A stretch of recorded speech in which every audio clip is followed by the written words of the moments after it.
Olá, meu amigo, olá, minha amiga. Estamos aqui 8h08 na live Arremate Legal. Sim, ó, eu estou em live no Instagram, @alexandrides.prof. Estou aqui no podcast Arremate Legal, no Spotify e no YouTube. É isso aí para você assistir quando, onde quiser. E maravilha. Olha, hoje eu vim de Atibaia, da minha casa. Eu saí de casa e estava 6 graus. 6 graus. 6 graus. Muito frio, 6 graus. E eu ainda hoje acordei até atrasado. Eu falei assim: "Caraca, Ave Maria, é difícil levantar da cama nesse frio, nessa friaca". Mas aqui já deve estar 12, 13, 14. Meu, São Paulo já à tarde vai estar 20 e tantos graus, tudo tal, né, mas faz parte, faz parte. Bom, maravilha. Hoje eu tenho um tema muito interessante, muito legal. Ó, eu tô trazendo alguns temas, alguns até são sequenciais, e vale a pena você, ver o episódio anterior, os episódios anteriores que estão lá no Spotify e no YouTube, tá. Algumas coisas são sequenciais, outras não necessariamente, mas eu quero trazer para você uma no episódio passado, ontem, né, já está disponível para você assistir. O que que eu tratei? Eu falei assim: "Bom, avaliação, preço de mercado e, aqui o valor do arremate". Eu fiz esse comparativo, né. E são vários fatores que influenciam, a tomada de decisão para a arrematação. Olha, a análise prévia à arrematação, ela é muito importante mesmo. E, o estudo da oportunidade de leilão não se resume a uma análise jurídica, não se resume. Por isso que eu sempre falo, se você está aqui me observando como advogada, como advogado, você sim precisa analisar muito mais do que o juridiquês, você precisa saber muito mais. Uma visão 360 que eu chamo de negócios imobiliários de leilão. É um mundo específico. Ó, dentro do mercado imobiliário, você tem vários tipos de cenários que são viáveis de serem evidenciados. Ó, eu acabei esquecendo de conectar o microfone na live. Então o pessoal tá falando aqui que não tá me ouvindo. Ai, ai, ai, ai, ai. Agora sim, agora sim. E o que que nós temos aqui?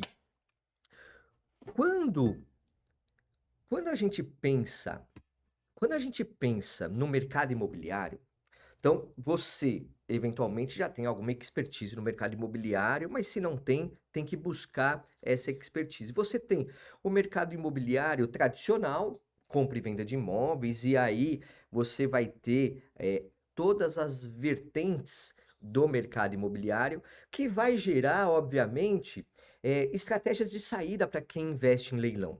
Mas o que eu quero trazer aqui é o seguinte: quando você atua no mercado de leilões, nessa visão 360, nessa visão de negócio, você é uma assessora, um assessor de negócio imobiliário de leilão. Quando você está como advogada, como advogado, como corretor, corretora, como investidor e investidora, você tem uma outra visão, obviamente, mas olha só, a análise da oportunidade vale ou não a pena, depende de vários fatores. Eu estou trazendo em vários episódios aqui alguns fatores importantes. E hoje eu quero trazer o seguinte: visitar ou não o imóvel é imprescindível? Como investigar um imóvel que você não pode entrar? Ah, olha, como que a gente vai ter essa percepção? E eu sempre recebo, telefonemas, e-mails, sempre me procuram quando os leilões que eu estou realizando, e as perguntas que fazem, uma das, né, dentre outras tantas, né, uma das mais recorrentes é: "Como que eu faço para visitar o imóvel?". Como que eu faço para visitar o imóvel? É importante. Opa, quem está buscando investir precisa, entrar no imóvel? E se não entrar, já não é um bom investimento por conta disso?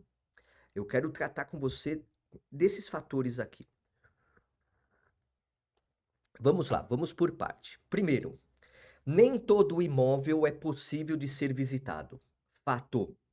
Nem todo imóvel que está em leilão dá para ser visitado por dentro, internamente, por vários fatores, tá? Você pode ter, por exemplo, a realidade de que aquele imóvel, ele, está desocupado e o fato de estar desocupado, o acesso a ele é inviabilizado. Ah, mas calma aí, então não tem ninguém na posse do imóvel? Aliás, ontem eu estava conversando com uma mentorada, e ela, trouxe um caso interessante. Olha só, eu vou contextualizar o caso aqui para vocês entenderem. O cliente dela arrematou uma sala comercial no interior de São Paulo. Beleza. Procurou ela para resolver a realidade, tá? Só que quando ele falou assim: "Ó, arrematei um imóvel, resolve aí", depois da arrematação. Ela não participou antes. E quando ele contratou, ele falou o seguinte: "Olha, a sala estava desocupada e como eu conheço o pessoal lá, da administração, eles me deram as chaves e eu entrei no imóvel, já estou na posse do imóvel". Eita nós, né. E ela me contando a história, eu falei: "Ixi Maria, e ele não visitou antes, tal?". "Ah, ele foi ver antes, tal". Eu falei assim: "Olha, é complicado". Só que aí depois ela descobriu, que não era uma arrematação dentro do leilão. O leilão tinha se encerrado, ele tinha apresentado esse cliente dela tinha apresentado uma proposta para o leiloeiro após o leilão ser encerrado. E o juiz, acabou por não homologar a arrematação. Foi por isso que ela falou assim: "Eu preciso da tua ajuda, meu mentor, aqui". Aí eu falei: "Opa, vamos lá, qual é o caso?". Aí ela me contou, me mandou a decisão, eu analisei junto com ela, tal. Mas, por que que eu estou contextualizando isso? Nesse caso, ele perdeu o leilão, mas ele conseguiu ver o imóvel. Quando você tem a possibilidade de entrar no imóvel, ela é muito mais interessante, porque você vai ter uma realidade da situação interna do imóvel, interna do imóvel. Isso é muito importante, tá? Eh, e aí, olha só que interessante, quando você tem então, vamos pensar no caminho, isso eu acho que é importante, vamos pensar no caminho do raciocínio da oportunidade de leilão. Então, vamos imaginar aqui, ó, bom dia Rise e Leusa, bom dia Luciana, Bárbara, bom dia a vocês. Vamos imaginar o seguinte aqui, a Luciana, a advogada, tal, ela vai ter um cliente que tem interesse num imóvel. Antes mesmo, ou é muito, tem muita coisa que conjunta que está sendo evidenciada, ou seja, concomitante, né? A partir do momento que se identificou a oportunidade e o cliente quer participar da oportunidade, ou você, investidora, investidor, quer participar, você vai ter uma complementação de análises que são comerciais, fáticas do imóvel, e vão ter, paralelamente, análises jurídicas do edital, e as duas análises vão se compor com outros elementos na análise financeira. Tá? Então você tem isso sendo feito, de forma bem concomitante, tá? Aí o que acontece? Vamos imaginar que você, se você está na posição de advogado ou da advogada, você tem que tomar muito cuidado com a amplitude do teu contrato. O que que você se colocou para fazer? Você se colocou para fazer tudo? Né, ou seja, a pessoa só entra com dinheiro, você faz tudo. Ou você só vai fazer uma parte de análises. Isso é muito importante, ele está sempre bem definido no momento da contratação, tá? Mas olha só, ainda que você tenha sido contratado só para ver, ou só é um termo muito relativo, mas para atuar numa parte de análise muito mais do edital, da documentação e da análise financeira, você vai dar pitacos para o teu cliente, você vai orientar o seu cliente de outros fatores que ele precisa, dentre eles, se você não for fazer ou se o seu cliente vai fazer, mas você precisa falar o seguinte: "E aí, qual é o estado do imóvel?". E quando eu faço essa pergunta, qual o estado do imóvel, eu não estou falando do estado somente ou apenas físico do imóvel, eu estou buscando aqui o estado geral. O que que é o estado geral? Bom, primeiro, é não só localização, que tem algumas análises que vão ser comerciais, localização, tal, mas claro que vai partir da análise, do estado físico do imóvel, né, deterioração, isso, aquilo, tal. Mas o que eu quero chegar aqui ao ponto. O ponto é, este imóvel está ou não ocupado? Eu recebi uma ligação antes de ontem. A pessoa falou para mim assim: "Olha, eu queria saber", ele mandou um WhatsApp, aí eu liguei para ele. A pessoa falou assim: "Olha, eu queria saber se o imóvel está ocupado, porque o edital não fala". Aí eu falei para ele assim: "Olha, o edital ele é construído num momento. E esse momento que ele é construído com base na documentação do processo, com base em tudo, e aí eu levo informações do que está, por exemplo, no laudo de avaliação para o edital, é um momento que é feito o edital, ó, em torno de 2 a 3 meses antes do leilão.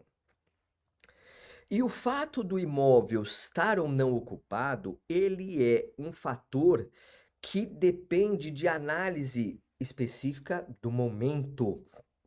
Por que que eu estou dizendo isso? Porque a posse, ela é dinâmica.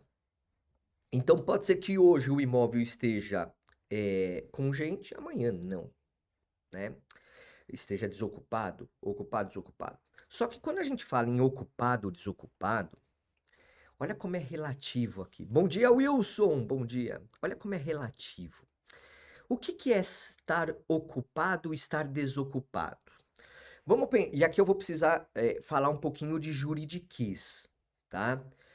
Quando você fala em juridiquês, você fala o seguinte: "Olha, estar ou não ocupado, você está analisando a posse", está analisando a posse.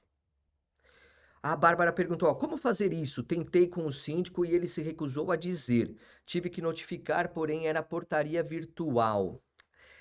Olha, Bárbara, vamos chegar aí, tá? Vamos chegar aí que tua pergunta é muito interessante na investigação. Você está na investigação. Só vou fazer esse complemento antes de chegar na tua pergunta, que é relevantíssima. Por quê?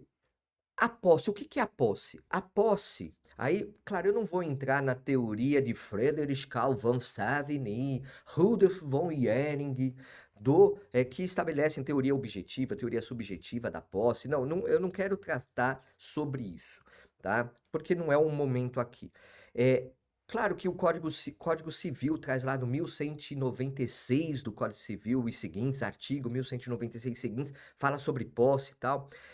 O que que acontece? O fato do imóvel estar desocupado não significa que não tenha ninguém com a posse do imóvel. Isso é muito importante. Ah, o imóvel, até essa minha mentorada falou assim, ele me disse que o imóvel estava abandonado. Espera aí, por que estava abandonado? Ah, porque as chaves estavam na portaria. Eu falei, olha, o fato das chaves estarem na portaria não significa que o imóvel está abandonado ou que não tenha possuidor, porque pode ser comum ou pode ser, pode acontecer de, por exemplo, eu saí do meu imóvel, ó, eu moro em Atibaia, vim para São Paulo. Eu poderia ter o costume de deixar a chave na portaria. O fato de eu ter deixado a chave na portaria não significa que eu abandonei ou que está desocupado o imóvel, ou que alguém pode usar a chave e entrar no imóvel, salvo a autorização expressa minha. Então, o fato do imóvel estar desocupado não significa que não tenha possuidor sobre ele. O que não tem é um possuidor direto lá. Tá? Eu tenho a posse indireta ainda, eu tenho posse sendo exercida.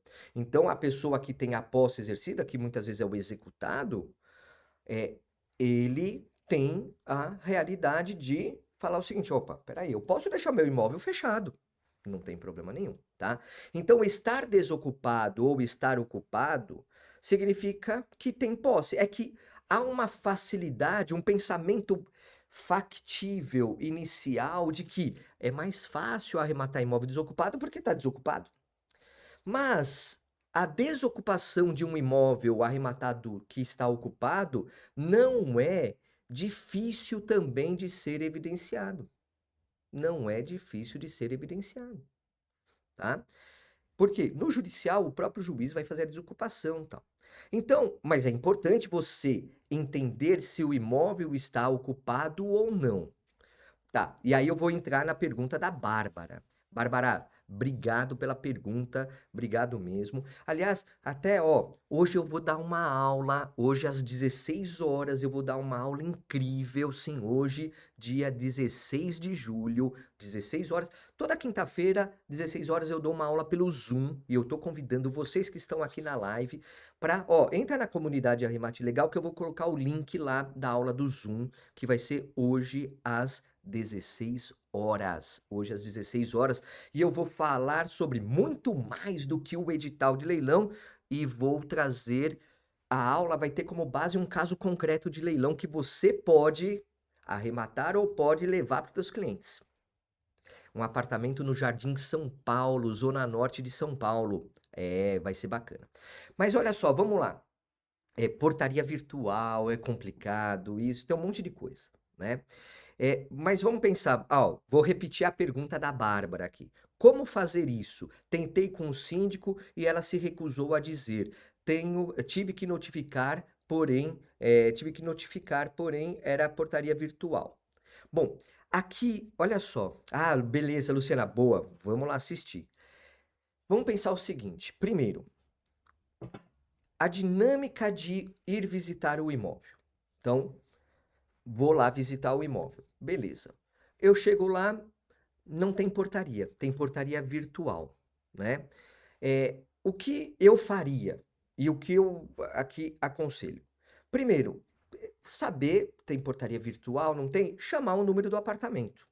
Porque se tem portaria virtual, a portaria virtual vai atender, tá?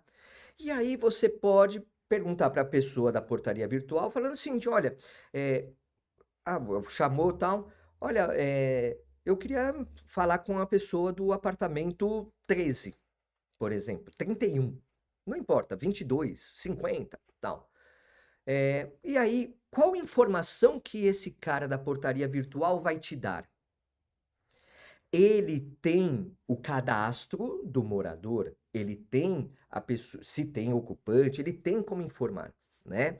E aí você pode até, dependendo da resposta que ele der, você pode ir perguntando: olha, é porque eu estou interessado em comprar esse imóvel, eu sei que ele está em leilão e eu queria saber se esse imóvel está ou não desocupado, está ou não ocupado, quem ocupa, tal, né? Você pode me informar? Olha, dependendo da pessoa que está do outro lado e da orientação, treinamento que ela tem, talvez ela não te fale nada. Talvez não te fale nada. Talvez fale, tá? Então, é uma situação realmente que você, talvez não consiga ou consiga a informação. Aí você foi por um caminho interessante, legal, que é o síndico. Olha, o síndico é uma pessoa que é importante de se conversar também? Sim, é importante, Bárbara, você foi no caminho certo também. Porque o síndico, ele tem informações sobre o condomínio em geral, só que ele não quis te falar. Bom, mas vamos pensar o seguinte: é execução condominial? Que tipo de ação que é? É uma outra pergunta que eu já te faço. Porque se é execução condominial,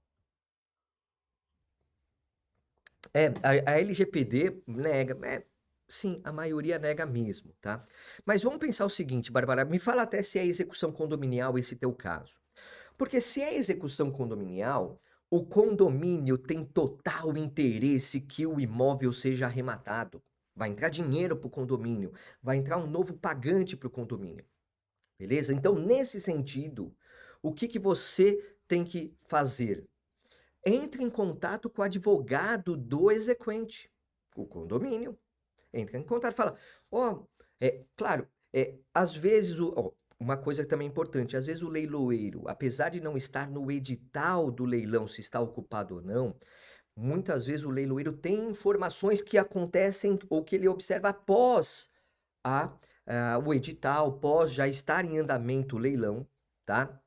Então aí você acaba tendo a realidade de ter a ter uma realidade de poder ter informações do próprio leiloeiro, o advogado do exequente, eu estou vendo aqui que é consolidação da propriedade, vamos tratar desse exemplo, mas se é execução de condomínio, você consegue ter um acesso mais fácil e fala assim: "Olha, eu quero saber porque eu quero dar lance e para isso para você é bom condomínio, tal".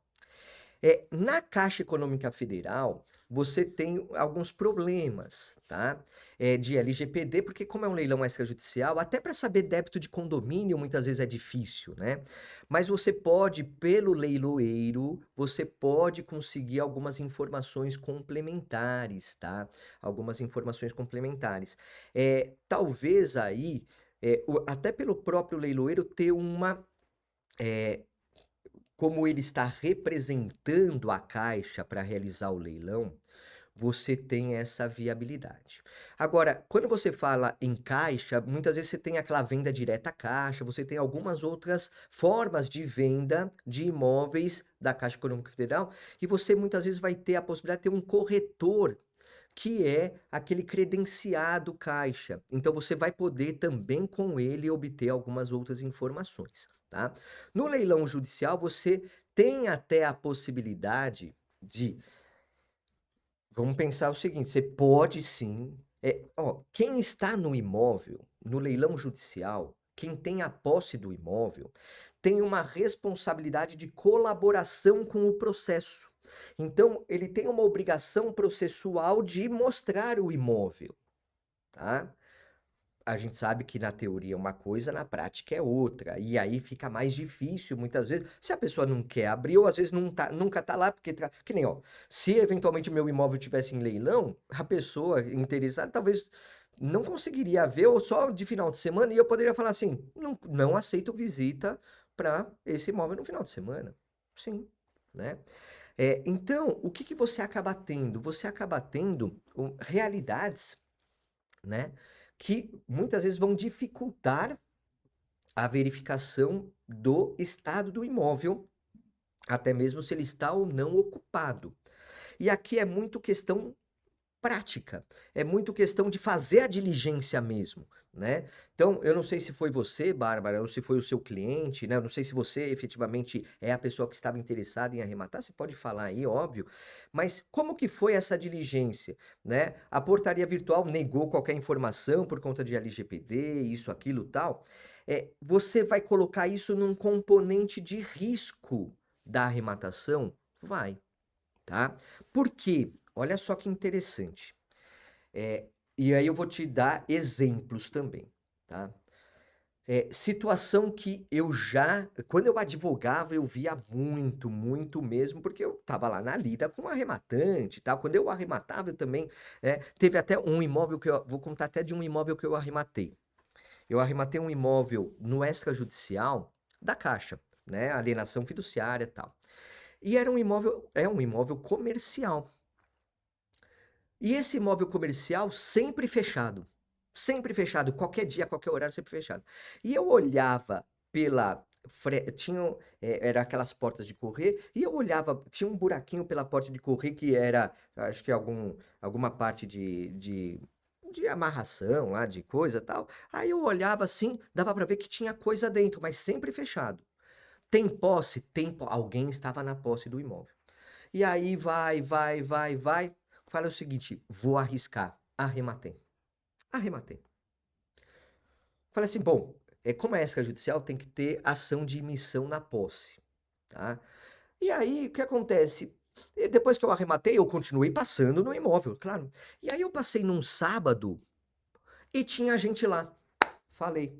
Aí a pessoa que estava lá, eu fiquei sabendo que foi vendido, isso, aquilo, tal, olha, tal. Aí eu falei assim, olha, até dica importante. Eu passei e vi que tinha gente. Aí eu liguei para um amigo meu e falei assim, meu amigo, cara, você tá aí fazendo o quê? Ah, não, não sei o quê. Meu, vem comigo que eu preciso ir lá no imóvel, contei pra ele a história, tal. Fomos lá porque eu não ia sozinho, né? Então, tomem cuidado, ainda mais as mulheres. A gente sabe que é mais complicado.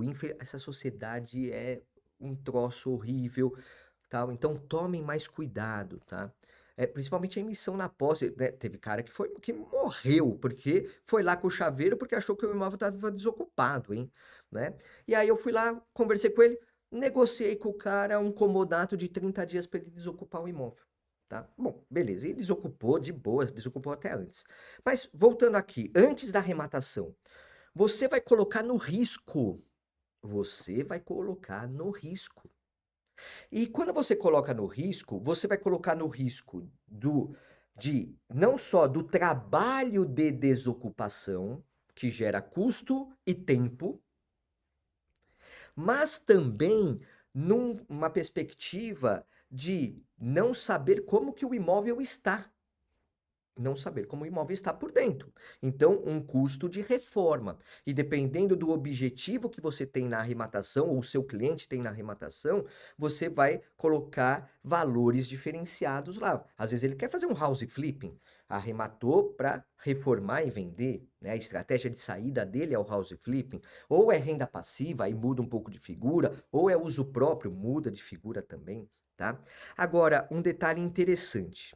Eu tive não um, eu tive 2 casos quando eu advogava, que o possuidor que estava lá e a gente investigou, tal, beleza, fizemos a diligência, sabia que estava ocupado, tal. E o que acontece? A pessoa entrou com ação de uso capião, nos 2 casos. 2 casos entrou com ação de uso capião, tá. Tinha direito? Ó, aí não é uma questão de ter ou não direito só. O meu cliente investidor, ele arrematava para revender, né? Ou fazia o house flipping. E aí, quando você tem uma situação dessa, você tem o quê? Pô, a usucapião pode, como demora, o usucapião judicial demora. O objetivo dele é de tempo ia chafurdar a missão. Não ia gerar a lucratividade que ele queria. Por quê? Pessoal, pensa o seguinte, atenção. O teu cliente investidor, a pessoa que você está assessorando e quer fazer um investimento, principalmente arrematar, reformar e ter a estratégia de saída que é a venda, ou eventualmente até a renda passiva, tá? O uso próprio da mesma forma, mas esse primeiro mais ainda, o fator tempo é muito importante entre a arrematação e a efetividade da venda. É muito importante por quê? Porque quanto mais o tempo passa, mais o lucro dele está sendo diluído no tempo. E aí não vai valer a pena. Não vai valer a pena arrematar, e depois ele vai falar mal, e depois ele nunca mais vai querer entrar em um leilão. Então, perceba que esse fator de de eh, análise de, obviamente, quem está no imóvel, o imóvel está ocupado ou não? O fato do imóvel estar desocupado não significa que não vão ter que ser necessárias medidas para entrar no imóvel, tá? Não signi Porque desocupado não significa que não tenha ninguém na posse, tá? Por exemplo, o imóvel estava alocado, não está mais, está lá desocupado. Ou é um imóvel de temporada, acontece muito imóvel de veraneio. Ó, sempre que eu faço leilão em cidades litorâneas, por exemplo, eh, você tem muito frequentemente que é o imóvel, é o segundo imóvel da pessoa, tal, que é só para veraneio, é só para passar férias, ou é para alugar para Airbnb e tal. Opa, mas isso não está desocupado naquele dia, pode ser que no dia seguinte esteja ocupado, pode ser que perceba como você tem fatores que são dinâmicos. E o fato de não estar com ninguém no imóvel, morando no imóvel, não significa que ele está significa que ele está desocupado, mas isso não significa que não tenha ninguém na posse, tá? Isso é com direitos sobre o imóvel. tá? Então, essa é uma observação muito importante. Claro que, estando desocupado e você tendo essa percepção, vai ser mais fácil entrar no imóvel? Olha, vai ser provavelmente menos custoso, talvez no tempo você consiga uma abreviação, mas não há uma diferença tão grande assim não. Sabe por quê? Olha, isso é muito importante. Eh, Bárbara, me fala, Bárbara, você é advogada ou não? Me fala qual é a tua perspectiva. Foi para você mesmo esse imóvel, tá? Porque o que acontece? Quando você está, prestando assessoria em negócios imobiliários de leilão, você tem uma perspectiva da seguinte maneira, tá? Você precisa ter diligência para promover a os atos, não só antes da arrematação, e aí entra, perceba que eu tô claro que eu misturei um pouquinho aqui de juridiquês e tal, mas a maior parte do que eu tô falando hoje também é algo antes da arrematação que não tem uma, interpretação jurídica, né. Olha lá, a Bárbara é advogada e foi para um cliente. Bárbara, você já está na comunidade, né, por favor, né. Então, olha só, eh se o teu cliente, o teu cliente te procurou antes da arrematação, pelo que eu estou entendendo. Então você está prestando essa assessoria para ele, você até fala para ele: "Olha, se você quiser que eu faça diligência, vai ter que pagar diligência, óbvio, tal", ou você vai ter ele fazendo isso, vai depender muito de como você foi contratada para essa realidade, mas você tem que pensar no pós-arremate, e nesse caso, como é um extrajudicial, você vai ter primeiro, uma auto com a arrematação, você já vai ter direito à posse. Com a arrematação, você vai ter direito à posse. Então, o síndico já vai ter que te respeitar para a oferta de informações. A Aqui a portaria lá virtual também, porque você vai se colocar como titular de um direito à posse. Até porque a partir da arrematação você já tem consequências, né, de responsabilidades também, né, sobre o imóvel. Então aí você já vai furar a LGPD, não furar, porque você vai ter direitos a informações, tá?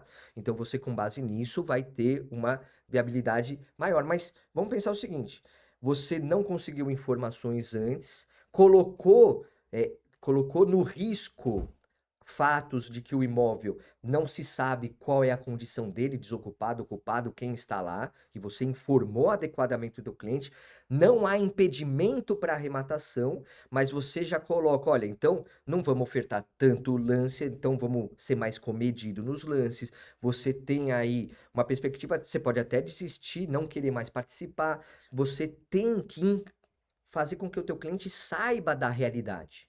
Tá? Mas se você teve o seu cliente arrematando, e até você pode me falar se ele arrematou ou se ainda o leilão acho que vai acontecer, né, pelo que eu percebi, mas me fala aí mais detalhes.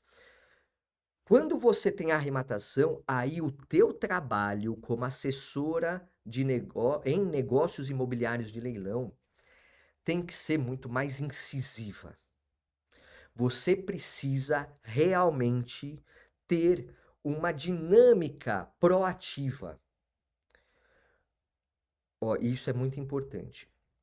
A passividade, e muitas vezes eu vejo, é que assim, ó, sabe o que acontece? Vamos lá, vamos lá, vamos lá.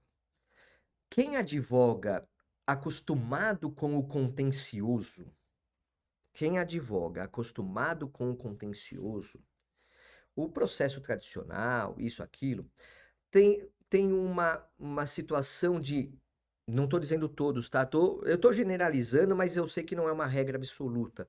De muitas vezes se comportar como cumpridor de prazos. Muitas vezes é um cumpridor de prazos, e ainda dependendo de para quem atua, tal, né. Quando você presta uma assessoria em negócios imobiliários de leilão, o teu cliente, não importa qual é o tipo de investimento que ele está fazendo, uso próprio, renda passiva, house flip, não importa qual seja. você precisa muito ter dinâmica, agilidade e proatividade. Porque o fator tempo é muito importante, muito importante. Então, você vai, claro, nessa fase anterior à arrematação, você vai fazer investigações. Você vai, eventualmente até, ó, uma outra dica que eu dou aqui.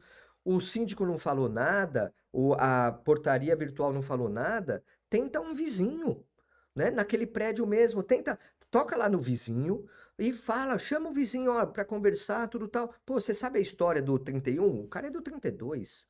Isso, aquilo, tal. Ó, eu fiz um leilão agora, fiz um leilão, essa terça-feira acabou, terça-feira acabou, tá? E uma pessoa estava interessada e ela queria algumas informações, tal, e eu consegui contato, é um prédio, ó, é um prédio muito similar ao teu, tá, Bárbara, desse teu exemplo. É um prédio de um prédio tem 4 apartamentos, 2 no primeiro andar, um no segundo andar e um no terceiro andar. O leilão era do apartamento do terceiro andar, tá. Nesse caso, eu já sabia que a executada mora no imóvel, tá. Só que a pessoa queria informações sobre a pessoa queria informações sobre condomínio, isso, aquilo, algumas outras informações, né, que não tinha, não era execução condominial, tal. Embaixo do prédio tinha uma loja, tem um pet shop, embaixo do prédio tem um pet shop. Eu consegui contato com a pet shop lá pelo Google, placa, tal, consegui contato, isso, aquilo, tal. Falei com o dono da pet shop, ele falou assim: "Olha, eu não conheço, porque como é, eu pago aluguel, isso, aquilo, pago, tá tudo embutido lá, tal, mas eu tenho um amigo meu que mora no prédio". Me passou o contato dele, eu falei com o cara, ele me passou um monte de informações. Então, essa forma de investigação, você tem condições, vai para um vizinho, vai, dá samba para obter algumas outras informações que sejam muito mais seguras, porque você pode realmente, ah, não, olha, a pessoa que morava aí mudou e não tem ninguém no imóvel. Tá, tá desocupado. Não, não, a pessoa que tá aí, ela trabalha, não tá aí sempre, tudo, né? E você talvez valha a pena ir no sábado, no domingo, tem que ter algumas coisas, tá? Ó, uma vez eu fiz um leilão, eu estava fazendo um leilão e o apartamento que eu estava fazendo o leilão estava anunciado à venda. Também pesquisa na internet, às vezes você tem, porque ó, a pessoa que deve, ela está tentando resolver, em alguns casos está tentando resolver colocando à venda para ver se alguém compra, paga a dívida e aí tira o imóvel do leilão, tal. Então você tem algumas estratégias muito interessantes, né? O Google ajuda muito, né, tal, antes de você fazer a diligência, né, para você ver a localidade, né, ter a questão, porque, ó, se você não consegue entrar no imóvel, você precisa ver o entorno também, você precisa ver aquela realidade do bairro, localizar. Ah, tem. Que nem, ó, esse que eu vou falar hoje. Ele tá, se eu não me engano, a 4 ou 5 quarteirões do metrô. Como que eu vi isso? Eu vi pelo Google, tá? Então, nesse caso, o caso de hoje, pelo que eu sei, tá ocupado pela executada. Tá? Então, também é uma realidade. Então, você tem como investigar várias situações prévias, mas o principal que você tem que ter, não o principal, mas é, é porque assim, muitas vezes você vai ser contratada antes da arrematação, mas a maioria das vezes você é contratado pós-arrematação. E no pós-arrematação, o teu trabalho é agilidade, porque time is money. Tempo é dinheiro para o investidor. Então, tem que ter realmente uma proatividade muito grande para buscar, até mesmo extrajudicialmente, uma tentativa de desocupação amigável, né? Eu sempre defendo, primeiro, a humanidade, o tratamento humano da pessoa que está lá, porque ainda que ela seja a devedora, ela tenha perdido para a Caixa, num financiamento imobiliário, para o banco, ou eventualmente numa ação judicial, tal, primeiro que ela é um ser humano que deve ser respeitado, E outra, você tem a situação de que todo mundo está sujeito a uma crise, a um problema, a não conseguir pagar bom dia, a não conseguir pagar, não conseguir se enrolar e aí sim ter perda. Então, a gente tem que ter respeito, tem que ter compreensão, né? Ó, Wilson, Wilson, eu agora eu não consigo. Eu vou tentar pôr a calculadora aqui. Vamos tentar pôr a calculadora? Vamos tentar pôr a calculadora. Eu vou tentar pôr a calculadora aqui, já que você pediu, meu amigo. Já que você pediu, pessoal, calculadora de viabilidade de lucro em leilão, tá? Eu vou aqui, vou tentar. Vamos ver se eu consigo. Aqui, vamos ver. Vamos ver se eu consigo. Eu acho que não, porque o Bluetooth não tá ligado. É, o Bluetooth aqui não tá ligado, viu, meu amigo? Então eu não consigo pôr. Se alguém tiver, entra no site, ó. Vou colocar aqui, ó. Entra nesse site aqui, ó. www. Opa, deixa eu colocar aqui. www. Eita, ponto. Alexandrides. Ponto leilão. Leilão.br. Por que que eu tô falando para você fazer isso? Porque nesse site, na página inicial, vai ter vários banners. E um dos banners vai te dar acesso à calculadora. Tá? E aí você já aproveita e vê as oportunidades de leilão que tem, já aproveita e vê esse que eu vou fazer, o leilão, que vai ser objeto da aula de hoje. Aliás, entra na aula de hoje, entra na comunidade que eu vou colocar lá o link para a aula de hoje, uma aula pelo Zoom, 16 horas. Aliás, toda quinta-feira, o meu objetivo é toda quinta-feira ter o quê? Ter a realização de uma aula, sim, para trazer conhecimento muito além, muito mais do que o edital de leilão. E depois, claro, essa aula vai, por um tempo limitado, vai para o YouTube e vai para o Spotify também, tá? Mas aí é por tempo limitado. Beleza, Wilson? Me fala, tá? Me fala, obviamente, se você conseguiu. Ó, e brigar, quem mais tá aqui, ó? PR Lucas, bom dia! Aqui, Fran, bom dia. Gisele, bom dia. Opa, Adriane, valeu. Daiane, bom dia. Lupaiva, bom dia. Karine, maravilha. Portal da Elegância. Ó, Portal da Elegância. Me fala aí, Portal da Elegância. Eu tô elegante? Me falem aí. Ó, eu saí de casa hoje com 6 graus. Caraca. Hoje, não sei. Sabe quanto que tá a temperatura agora aí, Bea? Por favor, se você puder me falar, eu falo aqui, mas já deve estar uns 15 graus, acho. Já deve estar bem mais. Ó, quase, hein? Vou mudar para homem do tempo, né? 14 graus agora aqui em São Paulo. Ó, já mais que dobramos a meta, hein? Eu saí com 6 graus, já tá com 14. Bom dia, Gisele. Ó, então, hoje nós temos um encontro marcado 16 horas lá. Vou colocar na comunidade Arremate Legal para vocês terem acesso. E ó, você chegou agora, chegou mais tarde, a nossa live todos os dias, 8 horas e 8 minutos. Mas cheguei depois, o que que eu faço? No YouTube e no Spotify. YouTube, Spotify, qualquer dia, qualquer horário, onde você quiser. Você pode estar embaixo das cobertas vendo os episódios anteriores. Hoje, esse daqui já vai daqui a pouquinho. É uma questão de 1 hora, 2 horas, já até menos, já vai estar também para você ter acesso completo a esse episódio de hoje, que eu trouxe o quê? Visitar ou não visitar? Como investigar um imóvel que você não pode entrar? Vale a pena ainda assim, né? Arrematar o imóvel? Você tem que fazer algumas situações realmente para entender, pô, ele está ocupado, não está? Tem sinais de ocupação ou não? É muito caso concreto. A minha gravata tá combinando com a cadeira. Verdade, ó. A cadeira aqui, ó. Que maravilha, ó. Verdade. Ó, tô elegante, tô elegante. Obrigado. Ou não, né? Às vezes não é. E a minha caneca combinando com aqui o meu. Como que é o nome disso? O negócio aqui, né? Tal. Gelado, café gelado. Que horrível. Beleza, pessoal? Muito obrigado por estarem ao vivo aqui. Ó, entra na comunidade. Você que está no YouTube ou no Spotify, também aparece em algum lugar na descrição do vídeo, aparece também para você entrar na comunidade, ter as dicas, os cursos que eu tenho. Aliás, ó, Breaking News. Eu vou falar isso hoje na aula. Breaking News para você que está aqui ao vivo e você que vai me ver depois.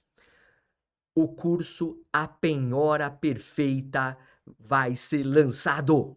A Penhora Perfeita vai ser lançado. Então, ó, caraca, isso ajuda quem arremata muito também. Ó, esse curso, A Penhora Perfeita, é para quem advoga para condomínio, é para quem advoga para qualquer exequente, é para quem está em cumprimento de sentença, em execução, é para quem está querendo arrematar imóvel, sim, porque a penhora perfeita gera uma arrematação muito melhor, beleza? É isso aí, muito obrigado. Cadê meu malhete? Aqui, muito obrigado por isso. Vou fechar aqui a gravação do Spotify e do YouTube aqui. É isso aí, meu amigo, é isso aí, minha amiga. Bora lá, bora que dá. Abraço, até mais, tchau, tchau.